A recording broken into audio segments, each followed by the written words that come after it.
என்ன சொன்னாலும் குழந்தைங்க கேட்கவே மாட்டேங்கிறாங்களா? கவலைப்படாதீங்க. கண்டிப்பா கேட்பாங்க. ஆனா நீங்க சொல்றத மட்டும் விட்டுறாதீங்க. இப்போ வேணா அவங்க நம்ம சொல்றத கேட்காத மாதிரி இருக்கலாம். பட் நம்ம என்னெல்லாம் சொல்லிக் குடுத்தோமோ, என்ன நல்ல விஷயங்கள், நல்ல தாட்ஸ், நல்ல பழக்கவழக்கங்கள் என்னெல்லாம் அவங்க மனசுல ஊட்டிக்கிட்டே இருந்தோமோ, அது எல்லாம் தேவைப்படுற நேரத்துல கண்டிப்பா அவங்க பயன்படுத்துவாங்க. அதுக்கு ஒரு சின்ன எக்ஸாம்பிள் என்ன அப்படின்னா, செடி கூட பேசினா அது உண்மையா அதுக்கு காது இருக்கு. அதை நம்ம பேசுறது கேட்டு வளரும். தண்ணி, உரம் தவிர நம்மளோட அன்பு, நம்மளோட பேச்சுமே அதுக்கு ஹெல்ப் பண்ணும் அப்படின்னு நான் ரொம்ப கேஷுவலா ஒரு தடவை எங்க வீட்டில் சொல்லிட்டு இருந்தேன். அதை நாங்கள் செய்யவும் செஞ்சோம். இதை நான் சொன்னதை என் பசங்க அன்னைக்கு ஒன்றும் பெருசாக கேட்ட மாதிரி தெரியல. பட் அதுக்கப்புறம் அவங்க ஒரு செடி வாங்கினாங்க, ஒரு ஃப்ளவர் செடி வாங்கினாங்க. அதுக்கு தண்ணி, உரம் போடுறதை தவிர்த்து டெய்லியும் போய் பேச ஆரம்பிச்சாங்க.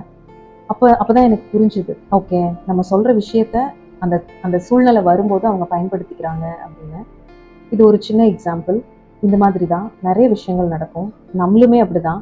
யோசிச்சு பாருங்க, நம்ம சின்ன வயசுல வளர்ந்துருந்தப்போ நம்ம அம்மா அப்பா நமக்கு எவ்வளவோ நல்ல விஷயங்கள் சொல்லியிருப்பாங்க. அவங்க கூட இருக்கிற வரைக்கும், அவங்க கூட நம்ம இருக்கிற வரைக்கும், இல்லை நம்ம தனியா வெளியில வர்ற வரைக்கும் அதை நம்ம ஃபாலோ பண்ணியிருந்துருக்க மாட்டோம்.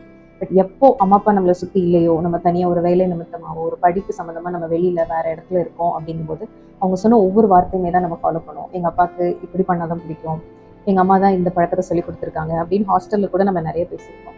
என்னோட ஹாஸ்டலே கூட குளிச்சுட்டு வந்து தலையை வந்து துவட்டிட்டே இருப்பாங்க. தலை குளிக்கலைன்னா கூட தலையை துவட்டிட்டே இருப்பாங்க இங்க இங்க எல்லாம். நான் கேட்பேன், நீங்க தான் ஹேர் வாஷ் பண்ணலையே, அப்படியே வந்து தலையை துவட்டிட்டே இருக்கீங்கன்னு.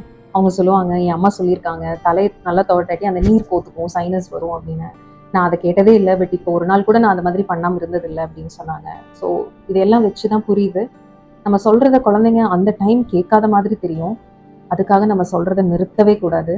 சாப்பாடோட சேர்த்தி நல்ல விஷயங்கள், நல்ல பழக்க வழக்கங்களை சொல்லிக்கிட்டே இருக்கணும். அதுக்கான சூழ்நிலை வரும்போது கண்டிப்பா நம்ம சொன்ன விஷயங்கள் அவங்க மனசுல போய், அவங்க புத்திக்கு போய், கண்டிப்பா நம்ம சொன்னபடி அவங்க நடப்பாங்க. அது அவங்களுக்கு ஹெல்ப் பண்ணும். நம்ம சொல்றபடியே நடக்கலைனாலும் நம்ம சொன்ன விஷயங்கள் அவங்களுக்கு கைடிங் லைட்டா இருந்து அவங்களை காப்பாற்றும். என்னைக்குமே குழந்தைங்க கேட்கல அப்படிங்கிறதுக்காக நல்ல விஷயங்கள் சொல்றதை மட்டும் நிப்பாட்டிடாதீங்க. சொல்லிக்கிட்டே இருங்க. கண்டிப்பா இட் கிரியேட்ஸ் அ மேஜிக்.